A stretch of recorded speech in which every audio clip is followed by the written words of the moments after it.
ছিন্নপত্রাবলীর ১৮৯ নম্বর চিঠিটি কবিগুরু শিলাইদহ থেকে ১৭ ফেব্রুয়ারি ১৮৯৫ খ্রিস্টাব্দে লিখেছিলেন।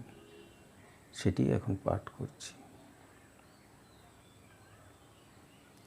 আজ সকালবেলায় যদিও শীত যথেষ্ট আছে, তবু অন্য দিনের মতো প্রবল উত্তুরে বাতাস নেই। নদীর জলে তরঙ্গের রেখাটি মাত্র দেখা যাচ্ছে না, একেবারে আয়নাটির মতো স্থির হয়ে আছে। ওই ওপারে একটি নৌকো ধীরে ধীরে চলেছে। ৩টি মানুষ ধূসর বালির চরের উপরে ৩টি কালো রেখাপাত করে গুণ টেনে নিয়ে যাচ্ছে। বাস, আর কোথাও কর্মস্রোতের কোনো চাঞ্চল্য নেই, কোনো শব্দ নেই, গতি নেই। জলের উপরে এবং বালির চরের উপর সকালবেলাকার রৌদ্র এসে স্থিরভাবে পড়ে রয়েছে। বেলা যেন এগোচ্ছে না, একরকম শ্রান্ত শান্তভাবে নিস্তব্ধ বিশ্রাম করছে। আমার এতক্ষণে অনেক কাজ সেরে ফেলা উচিত ছিল, কিন্তু আমিও আজকের এই প্রভাতের অলস সৌন্দর্য অলসভাবে উপভোগ করছিলাম এবং একবার ভাবছিলুম, ওই যে গুটি ২-৩ লোক ওপারে জনশূন্য বালির চরের উপর দিয়ে ধীরে ধীরে গুণ টেনে নিয়ে চলেছে, ওটা আমার চোখে এমন বিশেষ সুন্দর বলে ঠেকছে কেন?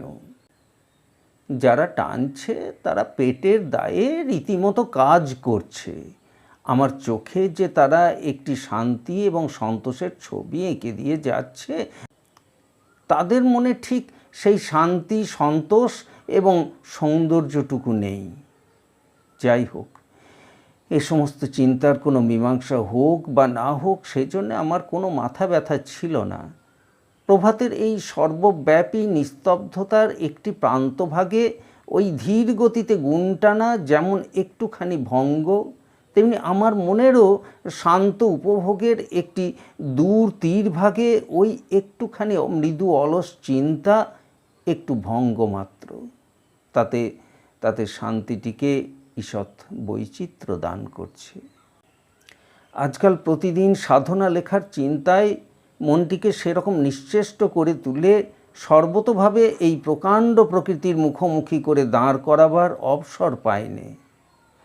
নিজের ভিতরে অহরহ একটা না একটা কিছু প্রক্রিয়া চলছে, বাইরে যে কিছু আছে এ কথা ভুলে থাকতে হয়। সৌন্দর্য জিনিসটাও কিছু জেলাস, সম্পূর্ণ মনটিকে না পেলে সে সম্পূর্ণভাবে ধরা দেয় না। আমি তো সেই জন্যেই বলি, কবিতা কিংবা সাহিত্যের কোনো সুন্দর সৃষ্টি যথার্থ বোঝবার এবং উপভোগ করবার জন্যে যথেষ্ট নির্জনতা এবং শান্তির আবশ্যক, তাড়াতাড়ির কর্ম নয়।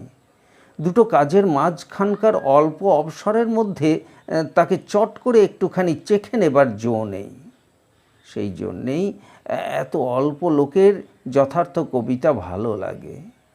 তাদের মনের মধ্যে অপর্যাপ্ত স্থান এবং অবসর নেই, অল্প জায়গাটুকুর মধ্যে বড্ড বেশি ভিড়।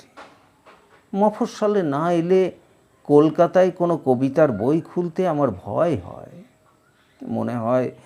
মনে হয় সেই জিনিসটা নষ্ট হয়ে যাবে, হয়তো উপযুক্ত সময়েও আর ভালো লাগবে না।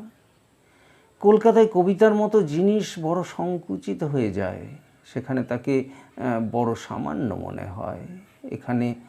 এখানে নির্জনে তার অতল স্পর্শ, গভীরতা এবং সত্যতা ঠিক মনের সঙ্গে উপলব্ধি করতে পারি, বুঝতে পারি আমাদের প্রকৃতির পক্ষে ওটা কত একান্ত আবশ্যক। এবং এতদিন শহরের মধ্যে মনটা কীরকম উপবাসী হয়েই ছিল। সাতারা 22 ফেব্রুয়ারি 1895।